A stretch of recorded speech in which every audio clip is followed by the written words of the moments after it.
Welcome to Professional Code Verification, your guide to systematic software testing with pytest. Writing code that produces the right output for one input isn't enough for professional grade software. Real applications receive hundreds of different inputs, including ones users shouldn't be sending, and your code needs to handle all of them correctly. This module introduces pytest as a test working framework for the course, covering the 6 test categories that form a complete verification suite for any business logic function. You'll learn how to structure test files, write individual test cases for each failure code, and interpret pytest results. The skills in this module apply directly to your assignment submissions. Every project in this course requires a passing test suite. More importantly, the habit of writing tests before submitting code is a habit that separates developers who ship reliable software from developers who ship bugs. This slide establishes why systematic testing matters and what pytest is. The core problem: a function that works correctly for the examples you tested during development might fail for inputs you didn't anticipate. Boundary values, unusual data types, rounding edge cases, and error conditions. Manual testing catches scenarios you think of. Systematic testing forces you to think through every category of scenario. pytest is Python's standard testing framework. It discovers test files automatically, runs every function whose name starts with test underscore, and reports pass-fail with clear output. The testing philosophy here is defensive. Assume your code is broken until the tests prove otherwise. This inversion of the default assumption is what distinguishes professional code verification from casual, "I ran it and it seemed fine" validation. This slide covers the mechanics of the test file structure and running pytest. By convention, test files live in a tests directory and are named with a test underscore prefix. For example, tests/test underscore main.py inside the file. Each test is a function whose name also starts with test. When you run pytest-v from your project root, it discovers these files automatically and runs every test function, reporting each result individually. The -v flag means verbose, is essential. It allows each test name and each test rather than just a summary count, so you know exactly which tests pass and which fail. The output format is consistent: test underscore function underscore name passed or failed, followed by an assertion that failed. Read the failure output carefully.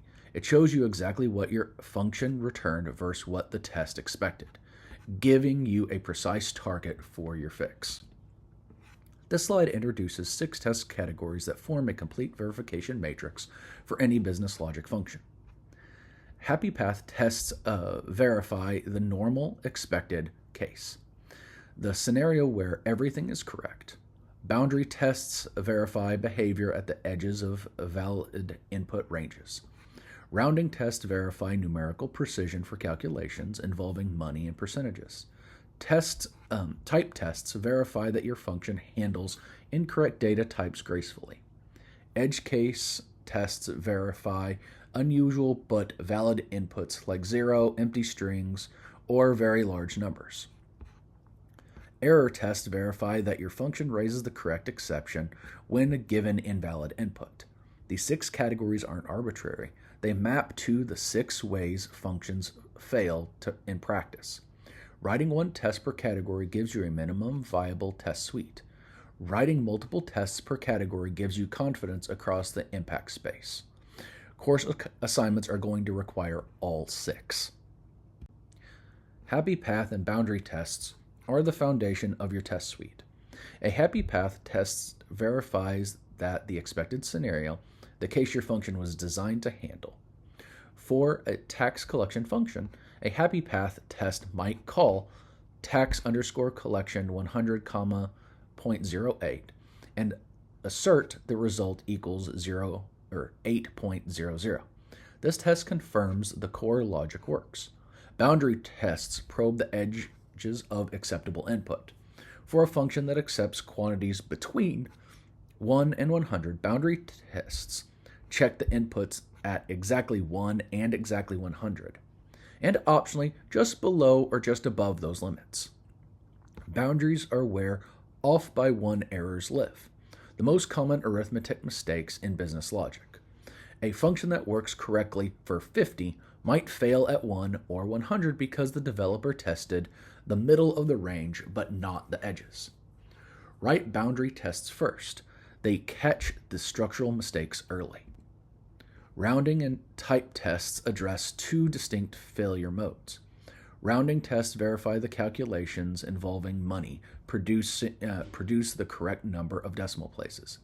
Python's floating point arithmetic can produce results such as 8.00000002 instead of 8.00 due to binary representation limits. We use round in your functions and test the result with pytest.approx or direct equality after rounding. A business application that follows 12 decimal places on a price is broken. Even if the underlying math is technically correct, type tests verify that your function fails gracefully when given the wrong data type. For example, passing a string where a number is expected, the test should confirm that calling tax underscore calculate underscore tax the words 100 and the number 0.08 raises a type error or value error, not silently returning the wrong answer. Type safety is especially important for functions that process user input. Edge case and error tests complete the verification matrix. Edge case tests cover unusual but technically valid inputs that might expose logic gaps. 0 as a quantity, on an empty list, a large number, or a negative value that's technically allowed. These are the inputs that work correctly in theory, but break implementations that only consider the typical case. Write at least one edge case test for every boundary condition your function specification mentions. Your tests verify that your function raises the correct exception with an appropriate message when given invalid input. For example, a function that only accepts positive numbers should raise value error amount must be positive. When given a negative value, the test uses pytest.raise value error to confirm both that execution is raised and the message matches. Error handling that silently fails or raises the wrong exception is a bug. In this course, the verification matrix is your checklist for every function you write in this course. Before submitting any assignment, verify that you have at least one test for each of the 6 categories. Happy path, does it work for the normal case?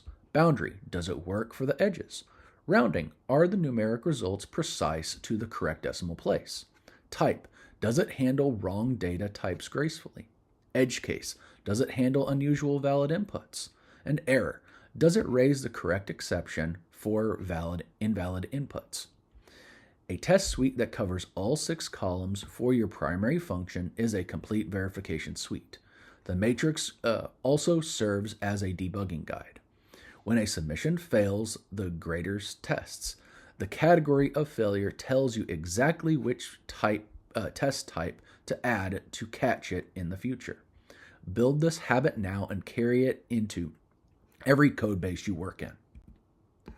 This synthesis slide consolidates everything from the module into a reference you'll use on every assignment. The complete pytest workflow. Create tests directory. Write the test functions with test underscore prefixed names. Use assert to verify return values. Use pytest.raises to verify exceptions, and run pytest-v to execute the full suite. The 6 test categories map to 6 rows on your verification checklist. The pytest command produces a clear pass-failure report for each test. A green result for all 6 test categories is your green light to move to step 4 of the submission ritual. A red result tells you exactly which category failed and what the function returned versus what you expect. This module's skills feed directly into every future module. OOP, databases, web apps, AI integration all require the same testing discipline. The professional habit starts here.